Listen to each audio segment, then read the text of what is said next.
ꯃꯛꯇꯗ block ꯑꯁꯤꯕꯨ ꯌꯦꯡꯕꯤꯔꯛꯂꯤꯕ ꯃꯤꯄꯨꯝ ꯈꯨꯗꯤꯡꯃꯛꯄꯨ ꯑꯃꯨꯛꯀꯁꯨ ꯍꯟꯅ ꯊꯣꯏꯅ ꯇꯔꯥꯝꯅ ꯑꯣꯛꯆꯔꯤ꯫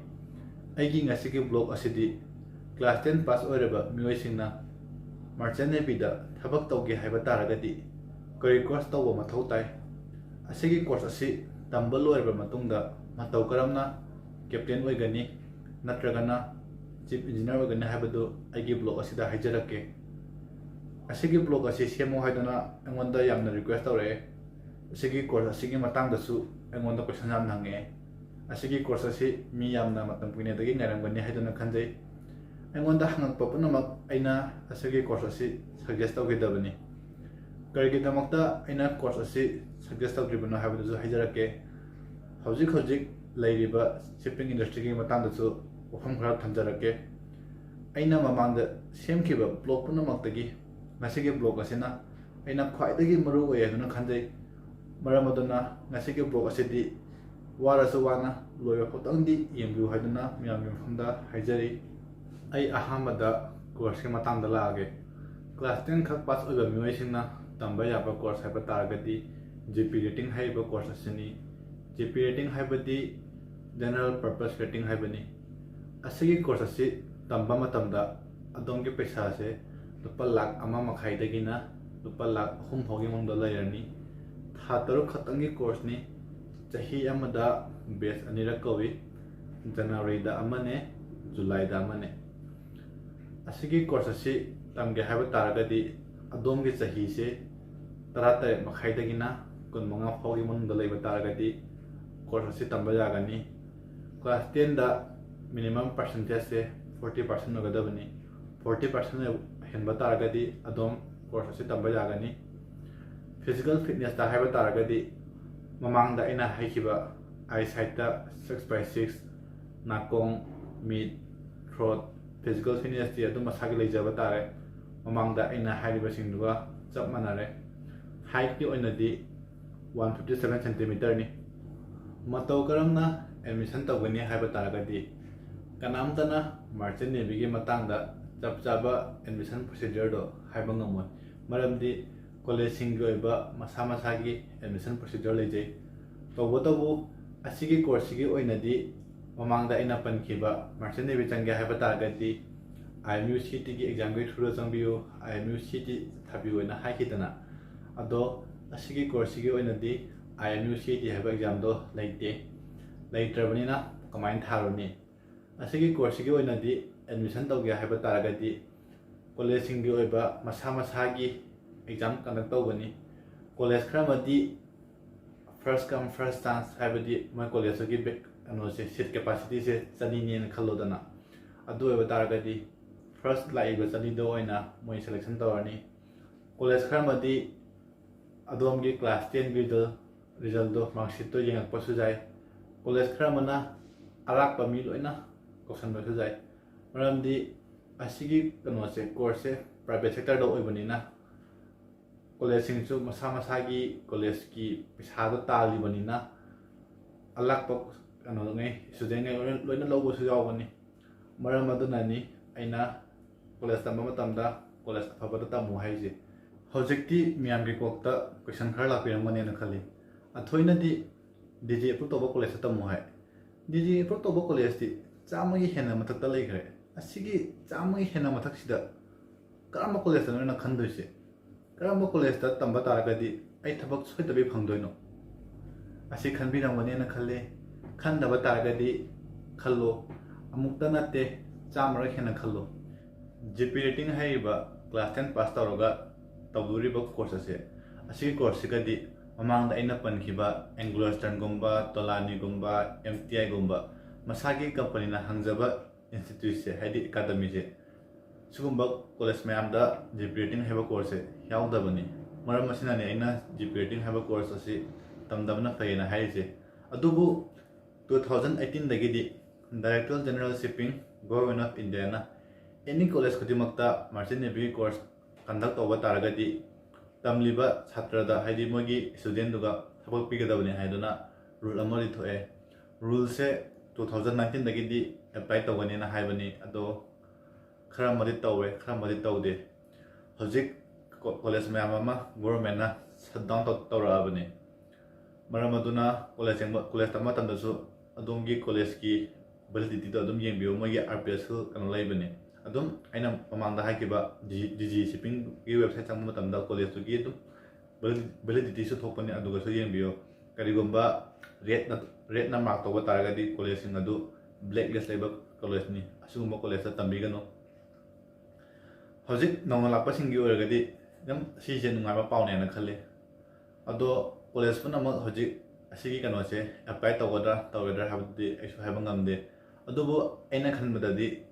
IMU ना एफिलिएटेड ओइबा कॉलेज ता तंबा तारगदी आइदि गवर्नमेंट कॉलेज ओइबनिना सिगुम्बा कॉलेज सिगदि सुंसोय सोयदना थबक फंगनेना खल्ले जारगदी असुगुम्बा कॉलेज ता अप्लाई तबियो आइगी ओइना हाइजौ हाइबा तारगदी आइगिदि नुसी हाइबा कॉलेज से सिगा तमहनिंगे असिगी फीस सु लाख अमा मखाय मुतंग ओइबने असि कॉलेज से तंबा जाय असि कनोसे कॉलेज से कोर्स होद्रिनगी थातर ममांगदगी फॉर्म थाय हाबने एकदम फॉर्म थाब लोइरेसो हाबने अदुना तमनिंगबा तागदी खरा एडवांस ता बुकिंग तौबिरो असिगी कॉलेज से कमाइन तंगने हाबा प्रोसीजर तो दि मोगी वेबसाइट ता जारमनी मोगी वेबसाइट ता हप्तरागे नत्रगा आई कोन फजना ब्लॉग सेमागे नत्रगा ना आगी इंस्टाग्राम दा कुपम रोल दो वरी सनरसी अनि सुबह कॉलेज ता हाबा तागदी ग्रेट ईस्टर्न मैरीटाइम अकादमी असी से इंडिया के कंपनी असी की कंपनी से सैलरी से अतैगा यंगनरगदी खितंग लिखपने अदुबु जॉब से एश्योर ओइबनिना अदुम एक्सपीरियंस लेबा तारगदी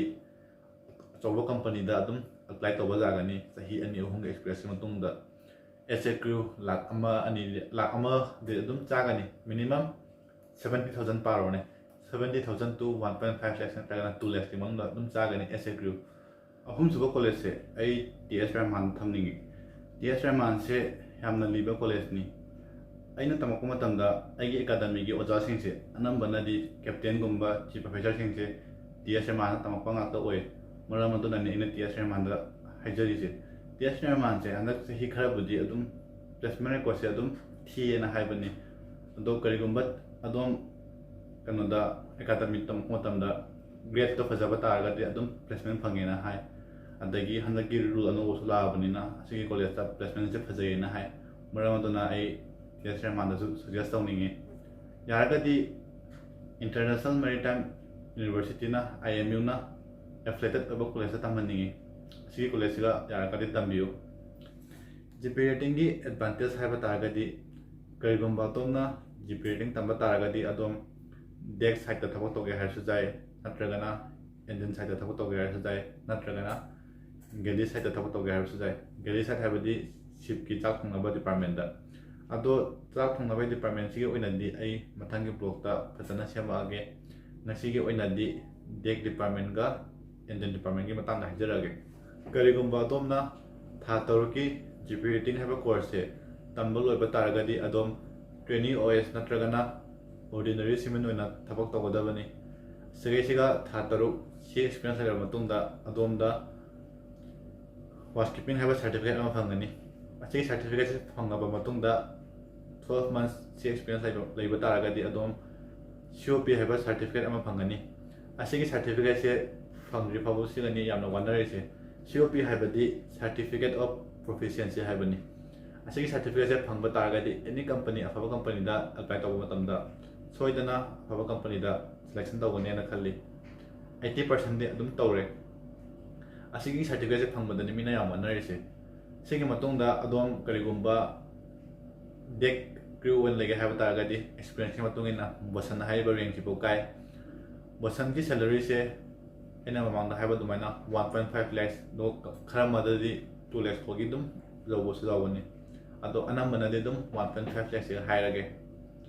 करिगुम्बा दुमना ऑफिसर कानिंग हाइबा तारगदि 36 months लाइबा तारगदि डेक डिपार्टमेंट की ओइनदि सेकेंड ऑफिसर के एग्जाम से थाबा जाय अदुगा करिगुम्बा इंजन साइड थबक तौबा तारगसु चप मनरे इंजन साइड थबक तौगे हाइबा तारगदि ट्रेनिंग वाइपर नत्रगना वाइपर ओइन थबक तौगदबनी अदगी था तरुकी मतुंगदा वास्कीपिंग समाइना अदुगा इंजन साइड ऑफिसर ओगे हाइबा तारगदि 36 months सी एक्सपीरियंस लेरबा मतुंगदा अदोम फोर्थ इंजीनियर के एग्जाम थाबा जागनी हजिकती मी लोइना हरारमने खले क्लास 10 पास तौरगा तंबा तारगसु प्रमोशन एग्जाम थाबा जाय हैना खंगदबदि ꯀ꯭ꯂꯥꯁ 12ꯇ ꯐꯤꯖꯤꯛꯁ ꯀꯦꯃꯤꯁꯇ꯭ꯔꯤ ꯃꯦꯊꯁ ꯌꯥꯎꯗꯕ ꯇꯥꯔꯒꯗꯤ ꯏꯟꯗꯤꯌꯥꯗ ꯄ꯭ꯔꯣꯃꯣꯁꯟ ꯑꯦꯛꯖꯥꯝ ꯊꯥꯕ ꯌꯥꯗꯦ ꯌꯥꯎꯕ ꯇꯥꯔꯒꯁꯨ ꯌꯥꯝꯅ ꯀꯝꯄ꯭ꯂꯤꯀꯦꯇꯦꯠ ꯑꯣꯏ ꯀ꯭ꯔꯤꯎꯒꯤ ꯀꯦꯇꯒꯣꯔꯤꯗꯒꯤ ꯂꯥꯛꯑꯒ ꯑꯣꯐꯤꯁꯥꯔ ꯑꯣꯏꯕꯁꯦ ꯏꯟꯗꯤꯌꯥꯟ ꯂꯥꯏꯁꯦꯟꯁ ꯄꯥꯏꯔꯒ ꯑꯣꯐꯤꯁꯥꯔ ꯑꯣꯏꯕꯁꯦ ꯌꯥꯝꯅ ꯂꯤꯛꯑꯦ 100ꯇ 10% ꯐꯥꯎ ꯑꯣꯏꯔꯝꯗꯧ ꯃꯥꯟꯗꯦ ꯑꯁꯤꯁꯦ ꯑꯩꯅ ꯃꯌꯥꯝꯗ ꯀꯤꯍꯟꯕꯕꯨꯗꯤ ꯅꯠꯇꯦꯀꯣ ꯑꯁꯦꯡꯕꯗꯣ ꯍꯥꯏꯖꯕꯅꯤ ꯑꯁꯤ ꯆꯪꯗ꯭ꯔꯤꯉꯩ ꯃꯃꯥꯡꯗ ꯑꯁꯤꯒꯤ ꯃꯔꯝꯗ ꯑꯀꯨꯞꯄꯗꯣ ꯈꯪꯕꯅ ꯐꯩ ꯍꯥꯏꯅ ꯈꯜꯂꯒ ꯍꯥꯏꯖꯕꯅꯤ ꯁꯨꯃꯥꯏꯅ ꯀꯝꯄ꯭ꯂꯤꯀꯦꯇꯦꯠ ꯑꯣꯏꯕꯅꯤꯅ ꯀꯩꯗꯧꯒꯦ ꯍꯥꯏꯕ ꯃꯇꯝꯗ ꯃꯤꯁꯤꯡꯁꯦ ꯑꯅꯝꯕꯅꯗꯤ UKꯗ ꯈꯪꯗꯦ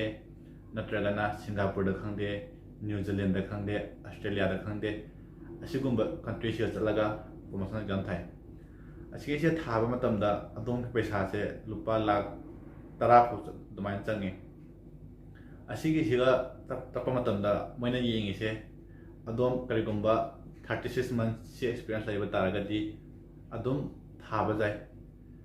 ꯂꯨꯄꯥ ꯂꯥꯛ 10ꯁꯦ ꯀꯔꯤꯒꯨꯝꯕ ꯑꯗꯣꯝ ꯆꯍꯤ 5-7 ꯊꯕꯛ ꯇꯧꯕ ꯇꯥꯔꯒꯗꯤ ꯂꯥꯛ 10ꯁꯦ ꯑꯗꯨꯝ ꯆꯍꯤ ꯑꯃꯗ ꯑꯗꯨꯝ ꯁꯦꯂꯤꯡ ꯑꯃ ꯆꯠꯂꯨꯕ ꯇꯥꯔꯒꯗꯤ ꯑꯗꯨꯝ ꯇꯥꯟꯕꯕꯨꯗꯤ ꯉꯝꯒꯅꯤ ꯃꯤ ꯃꯌꯥꯝ ꯑꯃꯗꯤ ꯑꯗꯨꯝ ꯁꯨꯃꯥꯏꯅ ꯑꯦꯛꯖꯥꯝ ꯊꯥꯔꯒ ꯑꯣꯐꯤꯁꯥꯔ ꯑꯣꯏꯕ ꯃꯌꯥꯝ ꯑꯃ ꯂꯩ UK COCꯗ ꯁꯤꯡꯒꯥꯄꯨꯔ COCꯗ ꯅ꯭ꯌꯨ ꯖꯤꯂꯦꯟ COCꯗ ꯑꯁꯇ꯭ꯔꯦꯂꯤꯌꯥꯟ COCꯗ ꯑꯩꯅ ꯍꯥꯏꯔꯤꯕ ꯀꯩꯅꯣꯁꯦ ꯀꯟꯇ꯭ꯔꯤ ꯃꯌꯥꯝꯁꯦ ꯃꯣꯏꯒꯤ ꯀꯩꯅꯣꯁꯦ ꯚꯦꯂꯨ ꯌꯥꯝꯅ ꯋꯥꯡꯕꯒꯤꯅꯦ ꯑꯩꯅ ꯍꯥꯏꯔꯤꯁꯦ ꯑꯇꯩꯗꯗꯤ ꯀꯌꯥ ꯑꯩ ꯈꯪꯗꯦ ꯁꯨꯃꯥꯏꯅ ꯇꯧꯔꯒ ꯑꯣꯐꯤꯁꯥꯔ ꯊꯥꯔꯨꯔꯦꯅ ꯈꯜꯂꯁꯤ ꯁꯤꯁꯦ ꯊꯥꯕ ꯂꯣꯏꯔꯒ ꯊꯕꯛ ꯐꯪꯒꯗ꯭ꯔꯥ ꯃꯔꯝꯗꯤ ꯆꯍꯤ 8ꯀꯤ ꯃꯇꯨꯡꯗꯗꯤ ꯃꯥꯔꯀꯦꯠꯀꯤ ꯀꯟꯗꯤꯁꯟꯁꯦ ꯀꯔꯤ ꯑꯣꯏꯔꯛꯀꯅꯤ ꯍꯥꯏꯕ ꯉꯝꯗꯦ ꯍꯧꯖꯤꯛꯇꯤ ꯀ꯭ꯔꯨꯗ ꯑꯣꯏꯜꯒꯤ ꯀꯩꯅꯣꯁꯦ ꯄ꯭ꯔꯥꯏꯁꯁꯦ ꯈꯔ ꯗꯥꯎꯟ ꯑꯣꯏꯕꯅꯤꯅ ꯆꯍꯤ 8-9ꯁꯤ ꯑꯗꯨꯝ ꯈꯔ ꯃꯔꯆꯦꯟ ꯅꯦꯚꯤꯒꯤ ꯗꯤꯃꯥꯟꯁꯦ ꯈꯤꯇꯪꯗꯤ ꯂꯣ ꯑꯣꯏ ꯆꯍꯤ 10ꯒꯤ ꯃꯃꯥꯡꯗꯗꯤ ꯌꯥꯝꯅ ꯍꯥꯏ ꯑꯣꯏꯔꯝꯃꯦ ꯍꯧꯖꯤꯛꯇꯤ ꯑꯃꯨꯛ ꯋꯦꯜ ꯇ꯭ꯔꯦꯟ ꯑꯣꯐꯤꯁꯥꯔ ꯃꯌꯥꯝ ꯑꯃ ꯂꯥꯛꯑꯦ ꯗꯦꯛ ꯀꯩꯗ ꯊꯕꯛ ꯇꯧꯔꯒ ꯑꯗꯩꯗꯤ BSc ꯇꯝꯃꯒ ꯅꯠꯇ꯭ꯔꯒꯅ ꯀꯣꯔꯁ ꯑꯆꯧ ꯇꯝꯃꯒ ꯃꯤ ꯃꯌꯥꯝ ꯑꯃ ꯂꯥꯛꯑꯕꯅꯤꯅ ꯍꯧꯖꯤꯛ ꯑꯃꯨꯛ ꯀꯝꯄꯤꯇꯤꯇꯤቭ ꯑꯃꯁꯨ ꯑꯣꯏꯔꯦ ꯃꯔꯝ ꯑꯗꯨꯅꯅꯤ ꯑꯩꯅ ꯍꯥꯏꯔꯤꯁꯦ ꯇꯝꯒꯦ ꯍꯥꯏꯕ ꯇꯥꯔꯒꯗꯤ ꯑꯐꯕ ꯀꯣꯂꯦꯖꯇ ꯑꯐꯕ ꯀꯝꯄꯅꯤꯗ ꯊꯕꯛ ꯇꯧꯅꯕ ꯍꯣꯠꯅꯒꯗꯕꯅꯤ ꯑꯁꯤ ꯅꯠꯇ꯭ꯔꯒꯗꯤ ꯌꯥꯝꯅ ꯋꯥꯒꯅꯦꯅ ꯈꯜꯂꯤ ꯀ꯭ꯔꯤꯎ ꯑꯣꯏꯅ ꯑꯗꯨꯝ ꯃꯤ ꯃꯌꯥꯝ ꯂꯥꯛ 1.5-2ꯗ ꯁꯦꯇꯤꯁꯐꯥꯏ ꯑꯣꯏꯕ ꯃꯤꯁꯨ ꯑꯗꯨꯝ ꯌꯥꯎꯏ ꯈꯔ ꯑꯃꯗꯤ ꯄ꯭ꯔꯣꯃꯣꯁꯟ ꯀꯥꯅꯤꯡꯗꯅ ꯑꯦꯛꯖꯥꯝ ꯊꯥꯕꯁꯨ ꯑꯗꯨꯝ ꯌꯥꯎꯏ ꯑꯁꯤꯗꯤ ꯑꯗꯣꯝꯒꯤ ꯆꯣꯏꯁꯇ ꯂꯩꯔꯦ ꯑꯩꯅ ꯁꯨꯃꯥꯏꯅ ꯄ꯭ꯔꯣꯃꯣꯁꯟ ꯑꯦꯛꯖꯥꯝ ꯊꯥꯕꯗ ꯌꯥꯝꯅ ꯂꯨꯏ ꯍꯥꯏꯗꯨꯅ ꯗꯤꯃꯣꯇꯤꯚꯦꯠ ꯑꯣꯏꯕꯤꯒꯅꯨ ꯃꯤ ꯃꯌꯥꯝ ꯑꯃ ꯑꯃꯨꯛ ꯊꯥꯕꯗ ꯀ꯭ꯂꯤꯌꯔ ꯑꯣꯏꯕ ꯌꯥꯝꯅ ꯌꯥꯎꯏ ꯁꯨꯃꯥꯏꯅ ꯑꯃꯨꯛ ꯊꯥꯕꯗ ꯀ꯭ꯂꯤꯌꯔ ꯑꯣꯏꯅꯕꯒꯤꯗꯃꯛꯇ ꯐꯥꯎꯟꯗꯦꯁꯟꯁꯦ ꯌꯥꯝꯅ ꯃꯔꯨ ꯑꯣꯏ ꯑꯁꯤꯅꯅꯦ ꯑꯩꯅ ꯋꯦꯜ ꯏꯀ꯭ꯋꯤꯞ ꯂꯩꯕ ꯑꯐꯕ ꯀꯣꯂꯦꯖꯇ ꯊꯕꯛ ꯇꯝꯒꯗꯕꯅꯦꯅ ꯍꯥꯏꯔꯤꯁꯦ ꯁꯨꯃꯥꯏꯅ UKꯗ ꯊꯥꯕ ꯇꯥꯔꯒꯗꯤ ꯃꯤ ꯑꯅꯝꯕꯅ ꯑꯗꯨꯝ ꯄꯥꯁ ꯑꯣꯏꯅꯩ ꯃꯔꯝ ꯑꯗꯨꯅ ꯑꯅꯝꯕꯅ ꯑꯗꯨꯝ UK ꯆꯠꯂꯒ ꯊꯥꯅꯩ ꯈꯪꯒꯗꯕꯗꯤ ꯋꯥꯔꯜꯗ ꯈ꯭ꯋꯥꯏꯗꯒꯤ ꯃꯒꯨꯟ ꯂꯩꯕ ꯑꯣꯐꯤꯁꯥꯔꯒꯤ ꯂꯥꯏꯁꯦꯟꯁ ꯍꯥꯏꯕ ꯇꯥꯔꯒꯗꯤ ꯏꯟꯗꯤꯌꯥꯒꯤ ꯂꯥꯏꯁꯦꯟꯁꯁꯤꯅꯤ ꯑꯃꯗꯤ UKꯒꯤ ꯂꯥꯏꯁꯦꯟꯁꯁꯤꯅꯤ UKꯒ ꯏꯟꯗꯤꯌꯥꯒꯁꯦ ꯑꯗꯨꯝ ꯅꯝꯕꯔ 1-2ꯗ ꯑꯗꯨꯝ ꯂꯩꯅꯩ ꯏꯟꯗꯤꯌꯥꯒꯤ ꯂꯥꯏꯁꯦꯟꯁꯁꯦ ꯋꯥꯔꯜꯗ ꯈ꯭ꯋꯥꯏꯗꯒꯤ ꯌꯥꯝꯅ ꯚꯦꯂꯨ ꯂꯩꯕ ꯇꯥꯔꯒꯁꯨ ꯏꯟꯗꯤꯌꯥꯒꯤ ꯂꯦꯕꯔ ꯋꯦꯖꯦꯁꯁꯦ ꯌꯥꯝꯅ ꯂꯤꯛꯄꯅꯤꯅ ꯏꯟꯗꯤꯌꯥꯒꯤ ꯁꯦꯂꯔꯤꯁꯦ ꯈꯔ ꯂꯤꯛꯑꯦ ꯈ꯭ꯋꯥꯏꯗꯒꯤ ꯌꯥꯝꯕ ꯍꯥꯏꯕ ꯇꯥꯔꯒꯗꯤ ꯌꯨꯔꯣꯄꯤꯌꯟ ꯀꯟꯇ꯭ꯔꯤꯒꯤ ꯁꯦꯂꯔꯁꯤꯡꯁꯦ ꯃꯣꯏꯒꯤ ꯁꯦꯂꯔꯤ ꯌꯥꯝꯅ ꯋꯥꯡꯉꯦ ꯃꯣꯏꯒꯤꯗꯤ ꯑꯗꯨꯝ ꯄ꯭ꯔꯣꯃꯣꯁꯟꯁꯦ ꯌꯥꯝ ꯊꯨꯅ ꯀꯥꯕꯅꯦ ꯑꯗꯨꯒ ꯑꯦꯁꯤꯌꯥꯟꯒꯤ ꯑꯣꯏꯅꯗꯤ ꯈꯔ ꯂꯤꯛꯑꯦ ꯑꯦꯁꯤꯌꯥꯗ ꯑꯃꯨꯛ ꯈ꯭ꯋꯥꯏꯗꯒꯤ ꯂꯤꯛꯏꯁꯦ ꯑꯗꯨꯝ ꯏꯟꯗꯤꯌꯥꯒꯨꯝꯕ ꯀꯟꯇ꯭ꯔꯤꯁꯦꯈꯔ ꯂꯤꯛꯑꯦ ꯑꯗꯨꯕꯨ ꯏꯟꯗꯤꯌꯥꯒꯤ ꯑꯣꯐꯤꯁꯥꯔꯁꯦ ꯍꯥꯏꯂꯤ ꯗꯤꯃꯥꯟ ꯑꯣꯏ ꯃꯔꯝꯗꯤ ꯋꯤ ꯑꯥꯔ ꯋꯦꯜ ꯇ꯭ꯔꯦꯟ ꯀꯣ ꯑꯇꯣꯞꯄ ꯀꯟꯇ꯭ꯔꯤꯒ ꯌꯦꯡꯅꯕ ꯇꯥꯔꯒꯗꯤ ꯑꯗꯨꯒ ꯑꯩꯅ ꯃꯃꯥꯡꯗ ꯏꯟꯗꯤꯌꯥꯒꯤ ꯑꯣꯐꯤꯁꯥꯔꯅ ꯂꯥꯛ 12 ꯐꯥꯎ ꯐꯪꯉꯦ ꯍꯥꯏꯕ ꯃꯇꯝꯁꯤꯗ ꯑꯩꯉꯣꯟꯗ ꯁꯤꯠꯇꯕ ꯃꯌꯥꯝ ꯂꯩꯔꯛꯑꯦ ꯑꯁꯤ ꯀꯩꯒꯤꯅꯣ ꯈꯪꯗꯦ ꯃꯈꯣꯏꯅ ꯊꯤꯕꯗ ꯋꯥꯠꯄ꯭ꯔꯥ ꯅꯠꯇ꯭ꯔꯒꯅ ꯈꯪꯗ꯭ꯔꯤꯕ꯭ꯔꯥ ꯅꯠꯇ꯭ꯔꯒꯅ ꯈꯪꯉ ꯉꯥꯡꯉꯤꯕ꯭ꯔꯥ ꯍꯥꯏꯕꯗꯨꯗꯤ ꯑꯩꯁꯨ ꯈꯪꯖꯗ꯭ꯔꯦ ꯌꯥꯔꯒꯗꯤ ꯑꯗꯨꯝ ꯐꯖꯅ ꯔꯤꯁꯥꯔꯆ ꯇꯧꯕꯤꯔꯒ ꯍꯥꯏꯕꯤꯔꯛꯑꯣ ꯑꯩꯒꯤ ꯀꯝꯄꯅꯤꯁꯤꯒ ꯑꯣꯏꯕ ꯇꯥꯔꯒꯗꯤ ꯑꯩꯒꯤ ꯀꯝꯄꯅꯤꯁꯤꯒ ꯀꯦꯞꯇꯦꯟꯒꯤ ꯁꯦꯂꯔꯤꯁꯦ ꯂꯥꯛ 5ꯗꯒꯤꯅ ꯂꯥꯛ 9 ꯐꯥꯎꯒꯤ ꯃꯅꯨꯡꯗ ꯂꯩ ꯑꯩꯅ ꯃꯃꯥꯡꯗ ꯊꯕꯛ ꯇꯧꯔꯝꯕ ꯀꯝꯄꯅꯤꯗꯣ ꯑꯗꯨ ꯀꯝꯄꯅꯤꯗ ꯁꯤꯞ 50ꯃꯨꯛꯀ ꯂꯩ ꯑꯗꯣ ꯑꯣꯐꯁꯣꯔ ꯚꯦꯁꯦꯜ ꯉꯥꯛꯇꯅꯤ ꯑꯗꯣ ꯀꯝꯄꯅꯤꯗꯤ ꯏꯟꯗꯤꯌꯟ ꯀꯝꯄꯅꯤ ꯅꯠꯇꯦ ꯀꯨꯋꯦꯠꯀꯤ ꯀꯝꯄꯅꯤꯅꯤ ꯏꯟꯗꯤꯌꯥꯒꯤ ꯀꯝꯄꯅꯤꯗ ꯊꯕꯛ ꯇꯧꯕ ꯇꯥꯔꯒꯗꯤ ꯍꯣꯏ ꯌꯥꯏ ꯀꯦꯞꯇꯦꯟꯅ ꯂꯥꯛ 3-2.5 ꯐꯥꯎ ꯐꯪꯕ ꯀꯦꯞꯇꯦꯟꯁꯨ ꯑꯗꯨꯝ ꯂꯩ ꯑꯗꯣ ꯀꯦꯞꯇꯦꯟꯒꯤ ꯁꯦꯂꯔꯤꯁꯦ ꯃꯥꯔꯁꯀꯨꯝꯕꯗꯗꯤ ꯁꯦꯂꯔꯤꯁꯦ ꯌꯥꯝꯅ ꯋꯥꯡꯕꯅꯤ ꯁꯦꯂꯔꯤꯁꯦ ꯑꯩꯅ ꯃꯃꯥꯡꯗꯁꯨ ꯍꯥꯏꯈ꯭ꯔꯦ ꯇꯥꯏꯞ ꯑꯣꯐ ꯁꯤꯞꯇ ꯗꯤꯄꯦꯟ ꯇꯧꯏ ꯒ꯭ꯌꯥꯁ ꯇꯦꯡꯀꯔ ꯑꯣꯏꯕ ꯇꯥꯔꯒꯗꯤ ꯁꯦꯂꯔꯤ ꯌꯥꯝꯅ ꯋꯥꯡꯉꯤ ꯑꯁꯤꯒꯤ ꯃꯈꯥꯗ ꯍꯥꯏꯕ ꯇꯥꯔꯒꯗꯤ ꯑꯣꯏꯜ ꯇꯦꯡꯀꯔꯒꯨꯝꯕ ꯀꯦꯃꯤꯀꯦꯜ ꯇꯦꯡꯀꯔꯒꯨꯝꯕ ꯂꯥꯛꯑꯦ ꯑꯗꯨꯒ ꯑꯁꯤꯒꯤ ꯃꯈꯥꯗ ꯁꯦꯂꯔꯤ ꯈꯔ ꯂꯤꯛꯄꯗ ꯍꯥꯏ ꯇꯥꯔꯒꯗꯤ ꯀꯔꯤꯒꯨꯝꯕ ꯑꯗꯣꯝꯅ ꯕꯜꯛ ꯀꯦꯔꯤꯌꯔꯒꯨꯝꯕ ꯖꯦꯅꯔꯦꯜ ꯀꯥꯔꯒꯣꯒꯨꯝꯕ ꯀꯟꯇꯦꯅꯔꯒꯨꯝꯕ ꯇꯧꯕ ꯇꯥꯔꯒꯗꯤ ꯑꯇꯣꯞꯄꯁꯤꯡꯗꯒꯤ ꯑꯃꯨꯛ ꯈꯔ ꯂꯤꯛꯑꯦ ꯀꯟꯇꯦꯅꯔꯒꯨꯝꯕꯗ Marksda highest level da lakh tara ko dum job jai aduga fresher captain ba taraga di dum salary se khara lik pasu jai lakh 9 ko dum oiba su jai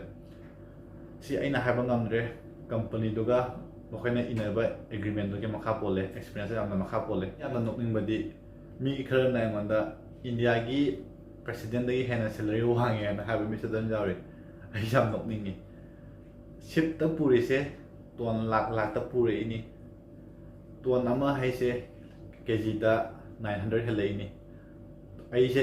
ton lakh ani do pararoge khara dum medium hai gadra ton lising yang kai gi ship ki oina haijarage kaigumba ship amana ton lising yang kai pu ba taragadi 50,000 into 900 paro kya tare aduga tare ibe masing do kg odone ba hojik ship ta cheng pu yena khalaji cheng kg ama pu matamda lupa ama phangma taragadi duido phanglikliba paisa do company duna earn tawdune ba asigi kanogi import export ki mogi kanogi mayama khaidokhaga asigi matang da isu kya khangdre adum mayamna calculation tawbiro aduga yamuna khanthabiraga ngambiro wena hainingi hojikte mayamna merchant navy course tawbose college pungtam tamba yade habase mayamna khangbire karma college tamadabna habadusu mayamna khangbira mane na khalli karigumba aina ngasi haiba natragana mamangda haiba wa mayamda karigumba